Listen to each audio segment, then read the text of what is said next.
श्री राधे श्री राधे श्री राधे।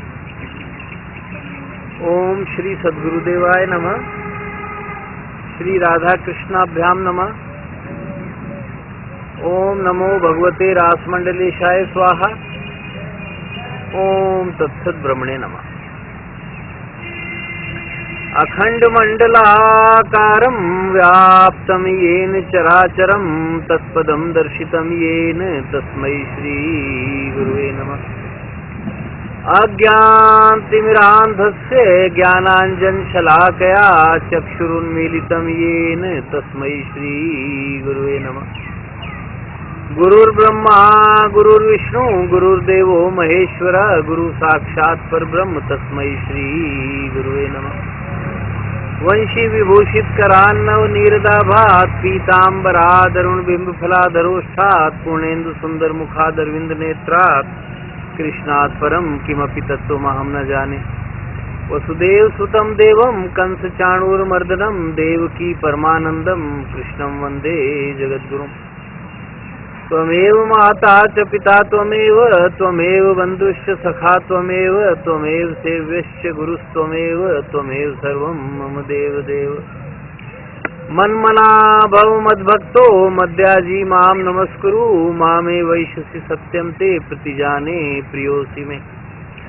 सर्वधर्मान् परित्यज्य मामेकं शरणं व्रज अहं त्वा सर्वपापेभ्यो मोक्षयिष्यामि मा शुचः।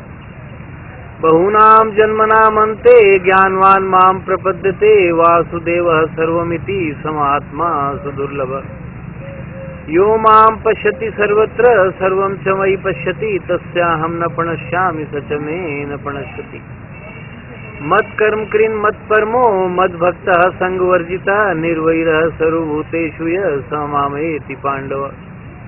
अनन्यचेताः सततं यो मां स्मरति नित्यशः तस्याहं सुलभः पार्थ नित्ययुक्तस्य योगिनः। हरि ओम तत्सत् हरि ओम तत्सत् हरि ओम तत्सत्।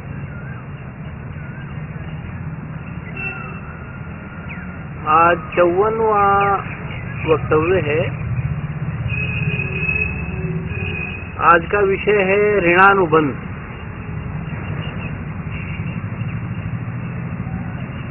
ऋणानुबंध कहते हैं जब दो जीवात्माओं का आपस में कुछ लेना देना रह जाए। केवल पैसे की दृष्टि से नहीं है, कई प्रकार के और कर्म होते हैं। कोई कर्मों का ऐसा लेखा बकाया हो जो किसी भी कीमत पर चुकाना पड़े तो वो ऋणानुबंध में आ जाएगा। प्राय ऐसी जीवात्माएं दोनों ही तब तक उलझी रहती हैं, फंसी रहती हैं, ना उनकी मुक्ति होती है, ना भक्ति मिलती है, ना सद्गति हो सकती है, जब तक वो ऋण चूक ना जाए। जैसे आप किसी से व्यक्तिगत या सरकारी कोई भी लोन लेंगे तो वो चुकाना पड़ेगा आपको। नहीं चुकाओगे, मान लो कई डिफॉल्टर हो जाते हैं तो ये तो और भी बड़ा पाप है। फिर आगे चुकाओगे, ब्याज और लग जाएगा वो।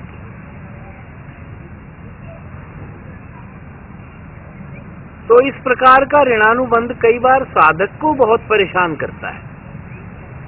ये विषय इसीलिए लिया है, कई बहुत उच्च कोटि के साधक हैं लेकिन प्रगति नहीं हो पाती है,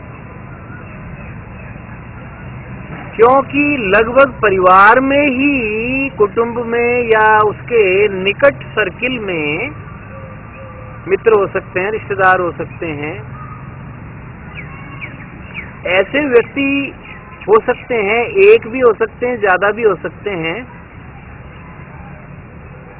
जिनके कारण वो सुलझ नहीं पाता, उलझता ही चला जाता है। खूब साधन करता है, कहते भी हैं लोग साहब हम बहुत साधन करते हैं, लेकिन प्राप्ति नहीं होती, शांति भी नहीं मिलती, व्याकुलता भी नहीं जाती। इसका क्या कारण? तो इसके बहुत से कारण हैं, लेकिन ऋणानुबंध भी एक बहुत बड़ा कारण है। ये संसारी भी होता है, संसारियों के लिए भी ये उतना ही खतरनाक है, लेकिन साधक के लिए इसलिए ज्यादा खतरनाक है कि उसको तो निकलना है इस माया जाल से, वो तो यहाँ आना नहीं चाहता है।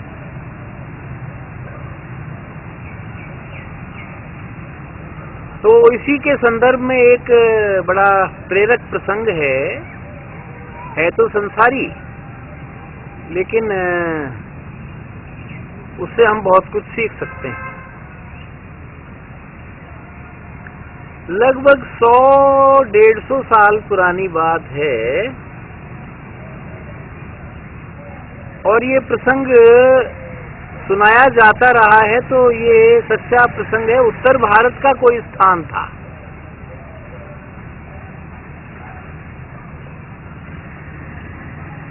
वहां 2 मित्र रहा करते थे। छोटी आयु में ही वो कुछ पढ़ना लिखना सीख गए।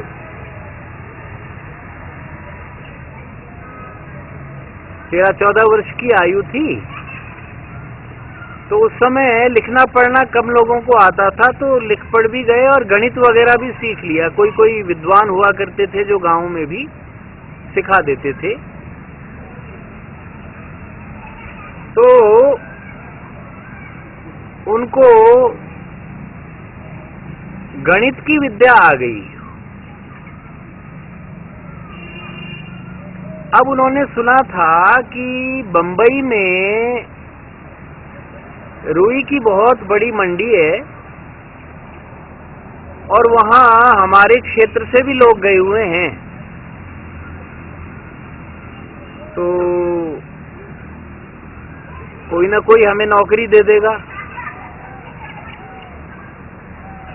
तो इस उद्देश्य से वो अपने घर वालों से विदा लेकर के दोनों पैदल चल दिए। यातायात के साधन हुआ नहीं करते थे, कहीं कोई बैलगाड़ी मिल गई, कोई ऊंट गाड़ी मिल गई, तो उस पर बैठ गए, नहीं पैदल ही चलने लगे। ऐसे करते कराते वो काफी समय के बाद, अब महीना डेढ़ तो निश्चित ही लगा होगा, तो क्योंकि रास्ते में घोर जंगल भी हुआ करते थे, रुकने के स्थान नहीं थे, खाने पीने का ठिकाना नहीं था, तो वो मुंबई पहुंच गए। मुंबई एक बड़ा प्रांत था उस समय, जो आज का महाराष्ट्र और गुजरात सम्मिलित था। तो कपास की, रुई की बहुत बड़ी मंडी थी। वहां वो लोग गए, अपने इलाके का कोई सेठ देखा, तो एक सेठ जी मिल गए और उन्होंने कहा कि भाई ठीक है, हम दोनों भाइयों को रख लेंगे, मुनीमी का काम करना पड़ेगा, तुम लोग पढ़े लिखे हो, तो खाता बही में इस प्रकार से एंट्री करनी पड़ेगी, और रुई तुलवाना करना सारे काम बता दिए, और गद्दी पर ही रहोगे। सेठों की गद्दी होती है, तो सारा दिन काम करोगे, तो वहीं कहीं पर छोटी मोटी कोई आवास की व्यवस्था कर देंगे दुकान में ही, और भोजन की व्यवस्था हो जाएगी, तो तुम यहाँ रहते रहो। अब ये तो वहां से कोई आज का युग तो था नहीं कि कोई सप्ताह में आ जाए, महीने में आ जाए, वर्ष में भी वो नहीं आ पाते थे। तो उन्होंने वहां पर अपना ठिया जमा लिया, और सेठ ने कहा देखो भाई, जितनी पगार होगी वो महीने के हिसाब से मैं दोनों की चढ़ाता जाऊंगा, जब तुम गांव जाओ तो मैं तुम्हें इकट्ठे पैसे दे दूंगा। तो सारी शर्तें तय हो गई। उन्होंने ईमानदारी से कार्य करना शुरू कर दिया, होनहार थे और प्रतिभाशाली भी थे, तो शीघ्र ही उन्होंने दुकान का काफी महत्वपूर्ण कार्य संभाल लिया। अब करीब 10 वर्ष बीत गए, समय का पता चलता नहीं है। व्यस्तता में तो पंख लगा करके दिन उड़ जाते हैं। तो सेठ जो है हर महीने के हिसाब से उनकी तनख्वाह जोड़ता रहा, कुछ बढ़ाता भी रहा, हर साल बढ़ा देते हैं। इस प्रकार से जब वो जाने लगे कि भाई अब हम गांव जाएंगे, अब 10 साल हो गए, माता पिता देखते होंगे, कोई संप्रेषण का भी जरिया नहीं हुआ करता था उस समय, कोई डाक व्यवस्था आदि कुछ थी नहीं।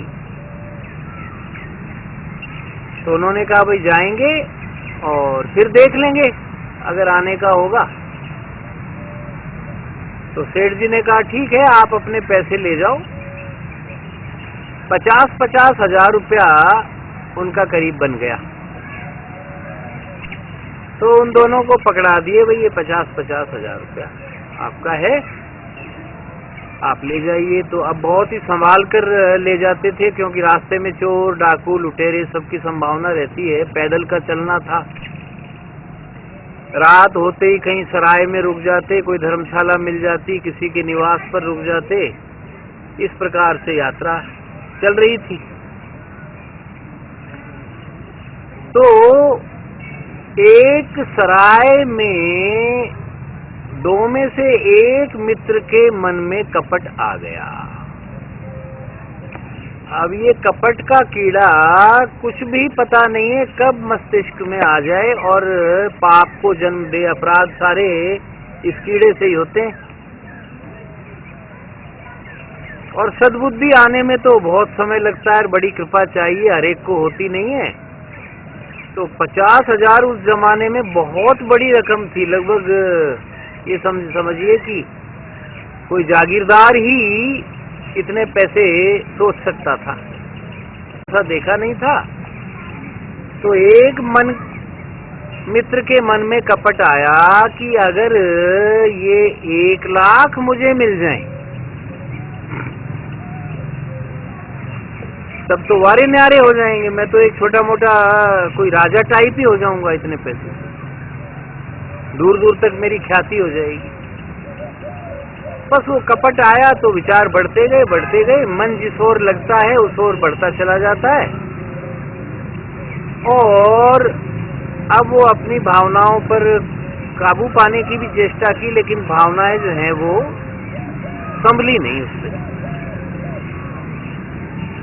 उसने कोई विष लेकर के उसके दूध में मिला करके उसको पिलाया। वो तो मरना ही था, मित्र मारा गया, उसके जेब से भी 50 ले लिए, अपने भी 50 थे। इस तरह से 1 लाख रुपया हो। और वहाँ बड़ा नाटक किया, हाय तौबा मचा दी, ये तो मेरा भाई से भी बढ़कर मित्र था और अब तो शव को इतना दूर, हजारों मील दूर कौन ले जाएगा, नहीं ले जा सकते। तो लिहाजा वहीं पर अंतिम संस्कार कर दिया। लोगों ने देखा भाई अब क्या करें, अब ये तो मर गया तो इसका संस्कार करो। तो संस्कार करके 1 लाख अंटी में दबा करके वो अब अकेला गांव के लिए रवाना हो गया। गांव पहुंचकर भी भारी नाटक किया, सीधे तो उसी मित्र के घर पहुंचा और बड़ी छाती पीटी कि मैं क्या करूं, हमने तो कमाया भी था और 10-10 हजार रुपए हमें मिले थे। अब 10 हजार ही बहुत बड़ी रकम थी, तो ये मैं आपको 10 हजार दे रहा हूं। उन्होंने तो गीत गाए कि भाई दोस्त हो तो ऐसा, ईमानदारी से पूरे 10 हजार रुपए दे दिए हैं। अब जीने मरने पर तो किसी का बस नहीं है, उसको जाना था, चला गया। तो उन्होंने कहा वास्तव में मित्रता ऐसी नहीं देखी, उनको क्या पता था कि यही हत्यारा है। 10 हजार लेकर के वो प्रसन्न हो गए। 90 हजार इसके पास रहे। 90 हजार में उसने जाकर के अपने घर पर भी खूब अच्छी तरह से जितना था वो दे दिया। फिर उसकी शादी हुई। शादी के बाद में जमीन वगैरह भी बहुत बड़ा रकबा खरीद लिया, क्योंकि उस जमाने में तो इतने पैसों में तो क्या नहीं हो सकता था। मकान बना लिए, हवेली वगैरह, और वहां राजाओं की तरह से रहने लगा। घर में कोई कमी नहीं, अब समय पर एक पुत्र उत्पन्न हुआ। 16 वर्ष तक वो पुत्र खूब अच्छी तरह से वृद्धि करता रहा, बड़ा सुंदर जवान था और उसके पिता का भी पूरा मोह उसमें था। देखिए, ये भी ऋणानुबंध ही करवाता है। आपका किसी न किसी एक मनुष्य में सर्वाधिक मोह होता है। बस समझ लीजिए कि ये कोई ऋणानुबंध है, चाहे वो पॉजिटिव हो चाहे नेगेटिव हो, या तो बहुत भारी प्रेम रहा हो या कोई इस प्रकार का कर्जा बाकी हो। तो अब उसमें इतना मोह हो गया कि बस पूछो मत। और जब वो 16 का हुआ तो वो पड़ा बीमार। बीमारी भी ऐसी किसी के समझ नहीं आई। बड़े बड़े राजवैद्य बुलाए गए, किसी की समझ में नहीं आया। खूब दवाइयां की, ठीक नहीं हो पाया। कोई कसर नहीं छोड़ी। दूर दूर जाकर के भी जहां जहां लोगों ने कहा कि वहां अच्छी दवाई मिल सकती, वहां से ले आया। किसी ने बहुत कॉस्टली दवाइयां बताई, स्वर्ण भस्म बता दी, कुछ और बता दी, मोती भस्म बता दी। उस चक्कर में भी लग गया, क्योंकि वो तो किसी कीमत पर उस बच्चे को बचाना चाहता था। उसके लिए तो इस जन्म में वो बच्चा ही था और वो उसका पिता था और भारी मोह था। अब स्थिति ये हुई कि कंगाली हो गई। औषधियां जितनी करवाता गया, मर्ज बढ़ता ही गया ज्यों-ज्यों दवा की, और पैसा खाली होता गया। कर्जा भी हो गया। कर्जे को चुकाने के लिए फिर वो हवेली भी बिक गई और स्थिति ये आई कि सोना चांदी जो भी था बिक गया, खेत खलियान सब बिक गए।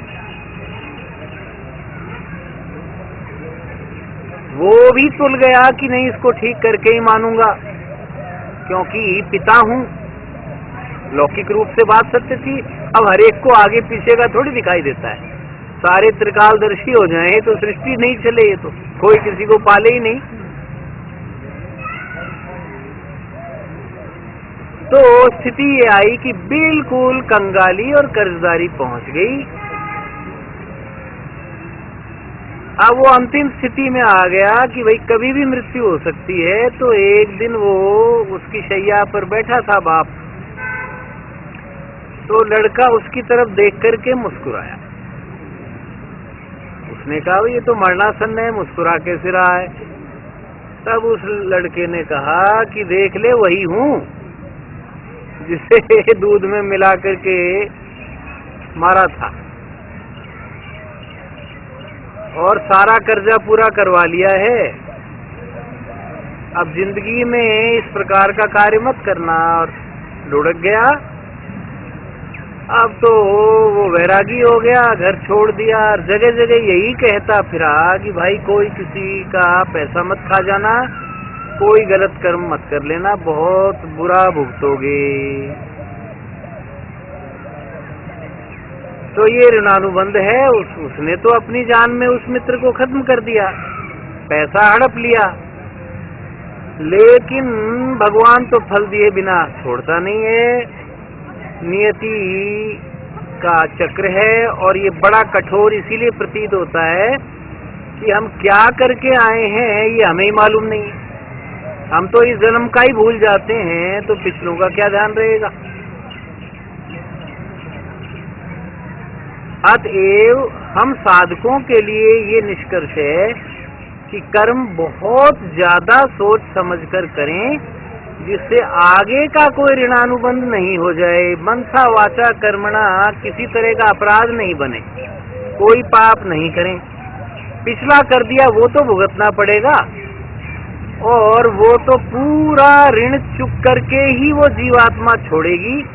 चाहे वो जीवित हो, चाहे कोई प्रेतात्मा लग गई हो, चाहे कुछ भी हो, वो नहीं छोड़ेगी। आपको लगेगा ये पत्नी है, ये बच्चा है, ये माँ बाप हैं, ये भाई बहन हैं, ये रिश्तेदार हैं, ये तो मेरे बहुत ही हितैषी हैं, ये मेरे मित्र हैं, कुटुंबी हैं ना। आपको कुछ भी पता नहीं है। जीव की परिभाषा ही ये है कि जीव कुछ नहीं जानता। और मैं तो और लगाता हूं, जान सकता भी नहीं। सृष्टि चक्र रुक जाएगा, सृष्टि बिल्कुल नहीं चल सकती। इसलिए ये प्रकृति की व्यवस्था है कि वो भुला देती है। किसी को याद भी रहती है तो वो बचपन में थोड़ा याद रहती है, फिर भूल जाता है। इसलिए कोई भी बुरा कर्म अब नहीं हो जाए, क्यों पिछला तो अब काट रहे हैं, अब करेंगे वो आगे काटना ही पड़ेगा। ताल ठोक करके कह रहा हूं, बच ही नहीं सकते। अवश्यमेव भोक्तव्यम कृतम कर्म शुभाशुभम। शुभ हो या अशुभ हो, शुभ भी भोगना पड़ेगा, अशुभ भी भोग। कई लोग होते हैं दुनिया भर के अपराधी हैं, खूब दौलत आ रही है, खूब बढ़िया ऐश कर रहे हैं, कोई कष्ट नहीं है किसी तरह का। उनका पिछला इस प्रकार का है, पिछला भोग रहे हैं। हाँ, अब जो कर रहे हैं वो आगे भोगेंगे। वो इस जन्म से भी शुरू हो सकता है, अगले से भी हो सकता है। कोई हम तो डेडलाइन खींच नहीं सकते, वो कब जाकर के पूरा हुआ ऋणानुबंध ये हम नहीं जानते हैं। आज हो जाए, नहीं हो तो 20 साल में भी नहीं हो, और नहीं हो तो 20 जन्म में भी पूरा नहीं। तो ये ऋणानुबंध है। ये जरूर है कि जितनी भक्ति आप करेंगे, जितना साधन करेंगे, तो निश्चित रूप से गुरु कृपा और संत कृपा से, भगवत कृपा से वो कम हो जाएगा। शूल की जो चोट है वो फूल की चोट हो जाती है। इसलिए साधक का अनिष्ट नहीं होता है, वो भोग लेता है, उसको सहन शक्ति भी दी जाती है और उसकी कठोरता को नरम कर दिया जाता है। भुगतना तो पड़ता है। इसलिए ऋणानुबंध से हमें यह इस प्रसंग से निष्कर्ष निकालना चाहिए कि हम जो प्रेमनाद के प्रेम मित्र हैं, जुड़े हुए जितने भी हैं, वो अब से इसी क्षण से संकल्प लें कि किसी तरह का गलत कार्य नहीं करेंगे। क्योंकि मैंने बताया कोई मौद्रिक ही नहीं है। जरूरी नहीं है आपने किसी का पैसा खाया हो या किसी ने आपका खाया हो तभी ऋणानुबंध होगा। और भी हजारों तरीके हैं। किसी से कपट किया हो, झूठ बोला हो, किसी का गलत मार्गदर्शन दिया हो, वो भी ऋणानुबंध में आ जाओ। तो ये बातें ध्यान रखनी चाहिए, क्योंकि भक्ति ऐसे नहीं होती है। साथ में सैकड़ों तत्वों का ध्यान रखना पड़ता है, नहीं तो फिर वही हो जाता है कि साहब खूब साधन करते हैं, हमें तो कुछ मिलता नहीं है। कैसे मिलेगा? मिल ही नहीं सकता। वो पिछला तो चुकाओगे आप। बैंक में 10 करोड़ जमा कर दो, लेकिन फिर और लोन ले लो, फिर 10 करोड़ चुका दो तो भी बरी तो नहीं हो सकते। वो और लिया था वो चुकाओ। ये तो बैलेंस नील होगा तभी कार्य होगा, अन्यथा नहीं होगा। अब जो संसारी लोग हैं, किसने देखा है साहब क्या होता है, कौन सा अगला जन्म, कौन सा पिछला। ईट ड्रिंक बी मैरी, खाओ पियो मौज करो, कुछ नहीं है इस दुनिया में। सब बकवास बना रखी है, ये पंडितों ने बना रखी है। उनको दक्षिणा चाहिए, चढ़ावा चाहिए, शास्त्रों में उन्होंने लिख दिया, सब फर्जी है ये। ठीक है, कहते रहो, भुगतते रहो, फिर बाद में रोते क्यों? कोई हॉस्पिटल में रो रहा है, किसी की अर्थी तैयार है, किसी के घर में रात दिन दंगल हो रहा है, लाठियां चल रही हैं आपस में।